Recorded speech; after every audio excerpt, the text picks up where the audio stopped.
Today, we become legends. So 10.2 has already been data mined, and we have a bunch of new information on a cool new tier 5 skin that's going to be coming. We don't know who it's going to be for yet, but we'll get into that. Information on the next god, as well as information on a big new event that's going to be coming to the game, along with a bunch of other cool stuff. So yeah, let's just get right into it. So I'll just quickly go over all of the new skins and gods that are going to be getting skins and stuff like that before we get into sort of the meat of this post. So Danzaburo is going to be getting a skin in unlinked to any patch, so we don't know when that's going to be coming, but at some point Danzaburo is going to be getting a skin. Patch 10.2, Hui, Horus, and Morgan Le Fay skins. I'm assuming if this is patch 10.2 that maybe these are in the bonus update, I would assume. Next patch, patch 10.3, Amuzan Cab is going to be getting a skin along with Nox. There's some other ones as well here that we already knew about. I'm only going to be covering the new skins that we didn't know about until this data mining came out. The ones that are in standard white text we already knew about, and they'll have been covered in previous data mining videos from me. A big community event for year 10. Anubis is going to be getting a skin, his 20th skin. Fenrir, 18th skin, and Ymir, 22nd skin. And there's going to be other cosmetics like jump stamps, emotes, and avatars, etc. for this big year 10 community event that I assume is coming in 10.3, because it's listed under there. So yeah, next patch we should be getting some kind of big community event, which should be very cool. 10.4, Athena's going to get a new skin, and Maui's going to get a new skin as well. Maui obviously not got too many skins at the moment. I think he only has like one actual proper skin, so that should be cool. So patch 10.5 is going to be a pretty big one by the looks of it.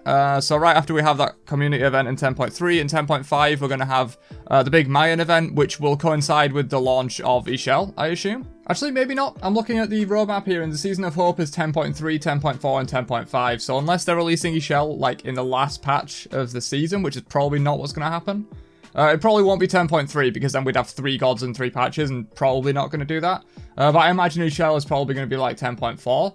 Although maybe it could be 10.3. It would make sense to kick the season off because it looks a little bit kind of themed around Chel in a way, being like the Season of Hope and stuff. So it could be that it's in 10.3 actually, thinking about that. But I don't know if they want to release 3 gods back to back. I would obviously be happy with that, but it'd be a lot of work for them. But yeah, in the final update of the Season of Hope, we're going to have a big Mayan event. There's going to be some Energy Punk. I assume that's like a theme, or maybe it's a skin name or something like that. Maybe like Cyberpunky. Ares, Cleo, Ishtar, Janus, Naja, Thoth, and Osiris all getting skins. And then we have a few here that have like names and acronyms next to them. I don't really know what these mean. I mean, Cryo is probably just some kind of like winter or like frozen themed skin for Chak. NADC or NADC or whatever, I have no idea what these mean, but for Skadi and Nemesis, and then a bunch of skins that are VE for Xbalanque, Circuit, Ra, Persephone, Nuwa, and Izanami for those ones. And then in patch 10.6, which is going to kick off the 3rd season of the year, which we don't actually have a name for it yet, but that's going to kick off that season where probably Charon is going to launch.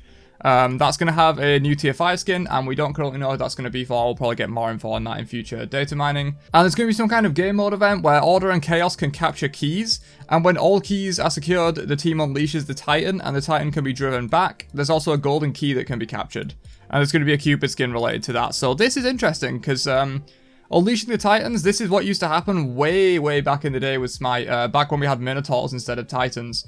Past a certain point of the game, the Titans just walked up mid and fought each other. It kind of like put a hard cap on the amount of time that like a conquest match could actually go for. So whether or not this game mode is kind of trialing that, probably not. I don't think that feature will come back to conquest at any point, but it would be an interesting way to kind of hard limit the time of conquest games if they did want to go that direction. I personally don't think they're going to do it. Probably just for this game mode for like a bit of fun, but it could be them testing stuff. You know, you never know. Because this did used to be a thing in the past. It was removed way back when. I think before even I started playing, this was removed, so. Golden keys could be related to the previous adventures where you can get the gold vault and stuff, but probably not. It's probably just like something related to like the actual in-game, like when you secure the keys. Maybe it's golden keys that you secure and stuff like that. So yeah, some kind of event there. Not necessarily Conquest though. It doesn't say that it's necessarily Conquest. It could be for a different game mode. A bit more info on that Mayan event that we're going to be getting in patch 10.5. So there's some files that mention Mayan Towers, and so a Mayan game mode might come, and it says it should be Arena here, so I'm guessing it's just going to be one of those Arena reskins that they do like every few months at this point, basically. Like, you know, a few every season. So basically, Arena's probably going to get reskinned into Mayan theme to like kind of coincide with the launch of Chel, and what seems to be like the Season of Hope will be kind of Mayan themed by the looks of this. There'll be cosmetics for the event, and then there's Mayan Tower, Red Side, Mayan Tower Turret, and then Lion, Boar, and Basilisk. This is probably what makes the Dataminer think that it's going to be Arena, because these are the 3, like, buff holders that you see in Arena, so I guess they're all going to be, like, reskins to be, like, Mayan-themed and stuff like that. There's Brutes, Olympian Mayan, Melee and Ranged NPC Mayan, which is probably just the minions, I would imagine, Mayan War deployable, but the interesting thing here to me is Gold Fury Mayan, because if this is going to be Arena-based, maybe Gold Fury comes to Arena for this event? Maybe they try it out or something like that? This could just be unrelated. I mean, I imagine Primal Fury is probably named something like Gold Fury Mayan in the data files, so maybe it's some kind of just like that's been picked up alongside this stuff. But if Gold Fury is going to Arena, that could be pretty interesting in my opinion. You know, bringing an objective to the mode beyond just like the siege towers. They'll probably have to change some ways about how it works. You know, standard Gold Fury, I guess, will be fine, but you'll probably, like, the Mayan one will be pretty much useless. The Primal Fury would be pretty much useless in Arena. You're just getting a little bit of extra damage to, I guess, future Gold Furies, and then, the buffs and stuff. Oni would be okay, I guess. The problem is with Oni, like, in Arena, the wave's just going to get destroyed regardless. You know, it's 5 people targeting it. So they would maybe have to change up how the Gold Fury works if they are going to implement it into Arena. Or this could just be, like, completely unrelated and then not bringing Gold Fury to Arena whatsoever. But I think that would be kind of cool if they did that. And finally, let's get to the main event. What probably a lot of you came for. A bit of Chel Info. So it's going to be a mage. We pretty much knew this by this point. At this point, it was going to be either Charon that was the mage or Chel that was going to be the mage. And it looks like it is going to be Chel. Which leaves Guardian and Assassin for Maman Brigitte and Charon if the trailer is, you know, our analysis of the trailer is accurate, which I think it is. It basically has to be Charon and Maman Brigitte at this point. The trailer was way too specific on, like, the River of Souls for it to not be Charon, and then a voodoo god that they didn't bring last year, that they're going to bring this year from high demand, it's got to be Maman Brigitte, right? So basically those are the 2 final gods, so presumably everyone's saying Guardian Charon and Assassin Maman, but I wouldn't mind Maman Brigitte being like a, you know, a less beefy Guardian that's like supportive mage style. I think that'd be kind of cool, personally, and then you could have maybe Charon be the assassin. I think it kind of fits with Charon in a way, but also he fits as a Guardian. I think both kind of fit both roles relatively well, and depending on how you design that kit, they could both be Guardians or Assassins. But yeah, back to Chel. It's going to be a healer mage. It's going to be a tier 3 healer, so basically not an insane healer. Tier 3 healers are like Horus and Cupid. Baron, maybe? I think Baron's a tier 3 healer, or maybe he's not a healer at all, but yeah, it's the minor healers. It's not like your Aphrodites, your Hells, that kind of stuff, so it's not going to be a crazy healer. It's just going to be a little bit of healing, so most likely one ability that can team heal, maybe a little bit of self-sustain or something like that, so not going to be too crazy. High sustain makes sense, you know, as a healer. High crowd control is interesting. You know, it's a mage with high crowd control and a little bit of healing.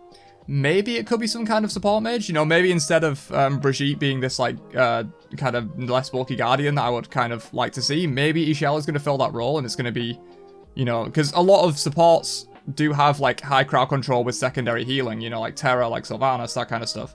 So I think that definitely has potential, and then medium area damage as well. You know, it's a mage. You kind of expect a mage to have medium area damage. And that's currently all the new info, but I'll just quickly go over the things that we have for her before, because I've only covered her briefly in previous data mining, because we were mostly focusing on Mazikoras and Surtur and stuff for the previous mining. So the passive has stacks of some kind.